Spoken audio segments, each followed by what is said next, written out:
Are you curious about what the real estate market did here in King County in 2019? Hey everybody, this is Brad Decater with Northwest Homeseekers Real Estate and the Decater Real Estate Group. I want to talk today about the whole real estate market in 2019 as opposed to my normal monthly market update. Today we're going to be speaking about just King County, all condos and single family homes, so everything. So just a quick disclaimer, this is not going to be completely accurate for maybe your neighborhood. Even Seattle versus the east side can be different, but this is going to be just everything, all of King County, again, all single family and condos. So I have here three different stats that are going to be represented as graphs on the whiteboard here. So we'll just jump right in here. The first one I have is going to be in red. This is the sales price. So I chose median sales price as opposed to average. I think it's a little bit better representation. But we see here definitely some increase. So a lot of appreciation. That's great. We have 570,000 in January median sales price, and then we are up to 620,000 in December. So that's an 8% increase, which is actually pretty huge. I want to kind of step back a second because it looks a little bit better than it really is in reality, and I'll tell you why. So first off, if you look from December to December of 18, which is not represented on this graph because I started in January, it's actually 600,000 to 620. Now that is a 3% increase. So year to year, year over year, year to date is actually 3%. But we saw such a huge downturn from June to December of 2018, and then obviously January as well, that this 570 number was as low as we've seen it in 2 years. So it kind of looks like it's a big, huge year, but truthfully, it's really only 3% December to December. One other thing to talk about here on this graph that you can't see is that 2018 in June and May, we were actually also at the peak here at 650. So we're not any higher than we were previously, but still, as you can see, this is kind of what happened. And this is very typical of most years, actually. We kind of have a big increase up to spring, summer, decrease a little bit. What is unique, which I'll get to a little bit later, and kind of why this is happening, is the fact that we actually saw an increase in December slightly. And even just the last 3 months, last quarter, typically go down a little bit. So this is pretty interesting. So next thing we want to talk about is the inventory. So this blue graph is representing all active listings, so number of active listings. So the scale here is about 3,000 to 6,000. So this is a very typical year. We're going to see a lot of more inventory coming up as we go to spring, summer. Then it kind of dips off, and then definitely goes downhill towards the end of the year in December, which is normal. So then if we look at the green graph here, this is the number of sales. So you can see that these graphs are very closely correlated. They're pretty similar, but there's one main thing I want to point out that is different. You can probably see it already.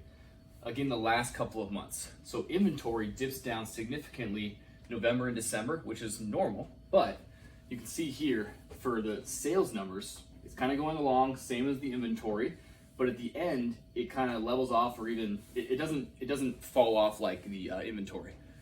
So what these graphs are telling me, let me back up. First off, the fact that these things are doing about the same thing except for the last 2 months, what that tells me is that we are in a seller's market. It means that as the inventory is going up, so are the sales prices. So if the house is going for sale, they typically are selling. So that's why these things are pretty closely correlated, because right now we are definitely in a seller's market. So as the houses go for sale, so do the number of sales. So the interesting part, like I said, is the end here. And that brings me to kind of my next point, which is what we're going to be doing is projecting for 2020. So yeah, typically we're going to see much less sales in November and December. So what this is telling me is that the buyers are out, you guys. The buyers are out there. They're buying in the winter a lot more than they usually do, and specifically more than they would for this level of inventory. So what that's causing is a little bit more competitiveness these last couple of months, certainly more competitive than it typically is in November and December. So 2020, let me pop up a graph here. So this is going to be my guess of 2020. Matthew Gardner, Barry Habib, these are guys that I listen to for economic forecasts, and this is going to be a combination of what they think and also my own opinions, and something else that I want to share with you guys. This last weekend was super, super busy with my open house, and I heard from other brokers that it was also very, very busy for them. So the fact that these last few months, kind of the specific stats that I just showed, which are actually history, so that's real proof. That in addition to what I saw this weekend with just the activity of buyers out that are just out there trying to look at houses, I think the spring market is come early. I think it's going to be pretty competitive out there, especially with the amount of inventory that we're having right now. The buyers are out. They're trying to get the deals. Interest rates are super, super low right now. And I think that's what's kind of driving the competition. So for that reason, that's going to have an impact on what I think we're going to see in 2020. So the economic forecasters, as far as recessions go, they're saying, Matthew Gardner, for example, he says that there's a 40% chance of a recession in 2020. He thinks likely it's going to be actually in 2021. The good news is when this recession hits, if and when this recession hits, it is not going to affect the housing market. So the last crash that we had, the last recession, that was caused by the housing market. So therefore, it affected the housing market significantly. This one is not going to be the same. I think it's going to be less drastic in general, economics all around, and it certainly will not affect the housing market as much. We probably will see more of a flat line. So 2020, what they are predicting is 2 or 3 or 4%, depending on country, appreciation. Seattle market, I think, will do a little bit better than that. But for my projection, I think it's going to be definitely going to be appreciated, but also fairly flat after we get through the hot spring. So here's my prediction. We're going to see, it's actually going to be very, very close to what we see here. I think we're going to see a nice jump in spring. Oops. It's not working very well. Then a little bit flat, a little down, a little flat, and then maybe a little bit down. But, overall though, that's going to be higher than this. So I think we'll see, 3 to 5% appreciation in the Seattle market. And I think it's going to be a hot spring. And like I said, I think spring shopping has come early. I don't know if it was a fluke last weekend, but like I said, the buyers are out there. So what does this mean for you, for me, for sellers, for buyers, for everybody?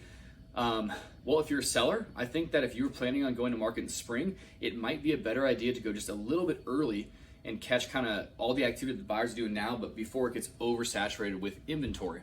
So since we do have a lot of buyers right now, and you get to the market with the low inventory, that's supply and demand. That's going to be really good for you to get your house sold.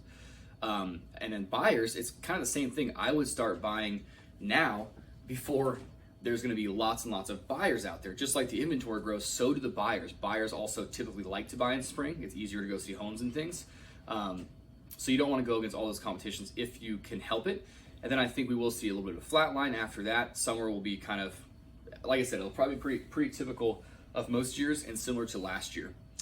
So that's my forecast. That's my recap of 2019 and my forecast for 2020. If you have any questions about your neighborhood, your specific house, or your wants and needs in a home, if you're a buyer, or just anything economics, the real estate market, I'm here to chat. I would love to talk to you. Thanks for watching.